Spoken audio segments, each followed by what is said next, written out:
In this video, we'll analyze AC Milan's tactics and overall structure. We'll take a closer look at their build-up play, how Gabbia is used as a decoy to create space, and how the team positions itself to control the tempo of the game. Throughout the video, we'll also highlight some key stats that showcase Milan's tactical identity. And finally, we'll break down their defensive organization, focusing on how they defend in their compact 5-3-2 shape. So let's get into it. We'll start with the build-up play. In this situation, AC Milan are forced to play back to their goalkeeper.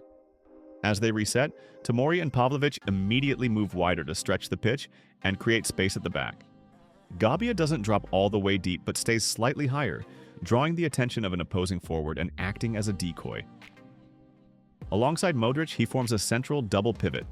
With this setup, Milan effectively build out in a 3-4-2-2 shape, using their goalkeeper as part of the structure to maintain stability and passing options during the first phase of play. You can see how Gabbia pushes higher during the build-up, acting as a decoy and dragging one of the opposition players with him. This movement opens up space for build-up. Here we can see a statistic showing that AC Milan currently ranks second in Serie A for the number of build-ups this season. Even more impressively, they're joint first with Bologna for goals scored from build-up plays, with 2 in just 6 games. This next graphic shows that AC Milan rank third in Serie A for overall passing accuracy, with an impressive 88.1%. They're just behind Napoli and Inter, who share the top spot with 88.2%, meaning Milan trail them by only 0.1%, an incredibly small margin. This is AC Milan's build-up, already progressing further from their own goal.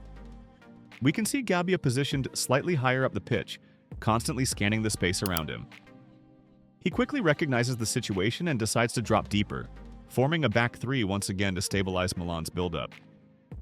Here we can see AC Milan's attacking efficiency in numbers. They currently rank third in Serie A for expected goals, having created 8.68 expected goals and scored 9 goals so far.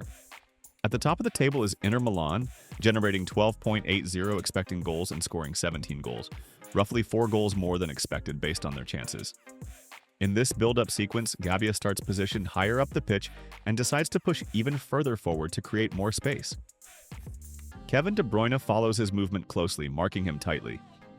Luka Modrić drops deeper between the center backs. As a result, AC Milan form a backline of Tomori, Maignan, Modrić, and Pavlovic during this phase of play. Now let's look at AC Milan's defensive shape. They defend in a 5-3-2 formation on their own half, focusing on congesting the central areas of the pitch. In this setup, they effectively have up to 8 players occupying the midfield axis, making it very difficult for opponents to play through the middle. This graphic highlights AC Milan's defensive solidity so far this season. They rank second in Serie A for the fewest goals conceded, having allowed only 3 goals in 6 games. Ahead of them is only AS Roma, who have conceded 2 goals. The next graphic shows expected goals against, highlighting AC Milan's ability to limit quality chances. Milan are ranked second in Serie A with the expected goals against of 5.10, demonstrating that they rarely allow opponents clear goal-scoring opportunities. Let's examine AC Milan's pressing on the opponent's half. When the ball is with the center backs or goalkeeper, Milan sets up a high midfield square with Gimenez and Pulisic as the forwards, and Fofana and Rabiot controlling the midfield. Once the ball moves to the right back, Rabiot presses the ball carrier while Fofana stays central. If the play switches to the opposite side, Rabiot moves back to the center and Fofana presses the left back. Rabiot back movement is crucial to maintain control of the central areas. This structure allows Milan to stay compact and limit space for the opposition in key areas. Now we'll show this on an animation. When the opposition's fullback has the ball, the closer central midfielder presses him, while the deeper midfielder shifts to cover the free player. If the play switches, the same principle applies on the opposite side. A major advantage for AC Milan is that their backline starts with a 4v2 overload, and even if an opposing forward drops deeper for the ball, Milan still maintain a 3-1 numerical advantage. Now we'll look at a similar defensive situation, but on Milan's own half. Fofana moves higher on the right while Modrić and Rabiot hold the central areas. When the play switches, Fofana drops deeper to help control the center, and Rabiot steps up.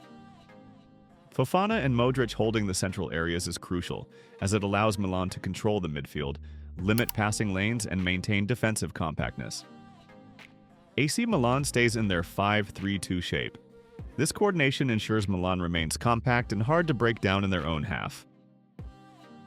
Now we'll show this on the animation. Pay close attention to how many AC Milan players stay in the central areas. This makes it extremely difficult for the opposition to create anything through the middle. This shows why Milan have conceded just 3 goals this season. Massimiliano Allegri often experiments with tactical tweaks, including using his fullbacks in inverted positions. An inverted fullback like Alexis Saelemaekers can become a key outlet in midfield, providing passing options and helping to control the tempo of the game. Here we see Alexis in action, demonstrating how crucial he can be in the center when intercepting the opponent's build-up. If you enjoyed this video, make sure to give it a like, subscribe, and turn on the notification bell so you don't miss our next video. What do you think? Does AC Milan have a real chance to win Serie A this season under Allegri? Let us know in the comments. See you in the next tactical analysis.